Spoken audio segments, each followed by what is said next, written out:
નમસ્કાર દર્શક મિત્રો, સત્યમેવ જયતે લાઈવ ન્યૂઝમાં આપ સૌનું હાર્દિક સ્વાગત છે। કોર્પોરેશનમાં કચરો એકત્રીકરણ કરતી ગાડીઓના ચાલક નિયમોનો સરેઆમ કરી રહ્યા છે ભંગ। વોર્ડ નંબર 13ના વિસ્તારમાં ખુલ્લી ગાડીમાં એકત્રીકરણ કરવામાં આવે છે કચરો। ગાડીના પાછળના ભાગમાં ચાલુ ગાડીઓમાંથી રોડ પર ઉડી રહ્યો છે કચરો। વાહન ચાલકોને કચરો ઉડતા વાહન ચલાવવામાં પડી રહી છે મુશ્કેલીઓ। કચરો એકત્ર કરતી ગાડીમાં પાછળના ભાગે નંબર પ્લેટનો પણ અભાવ। કોર્પોરેશનના વોર્ડ ઓફિસરનું નિવેદન। વોર્ડ ઓફિસર ભીમાભાઈ વસાવાએ કોન્ટ્રાક્ટર નોટિસ આપવાની કરી વાત।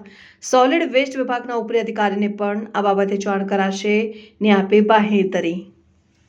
વોર્ડ નંબર 13માં જે પણ ગાડીઓ આવે છે એ ગાડીઓની સારી કન્ડિશનવાળી રહે એના માટે અમારા દ્વારા અવારનવાર એજન્સીને કાગળ પણ આપવામાં આવે છે અને એ રીતનું મેન્ટેન પણ કરે છે। પણ તેમ છતાં કોઈ ગાડીમાં એવું હશે જણાશે તમે એમને અવેર બી કરીશું અને આ રીતની ગાડી ના રહે એના માટે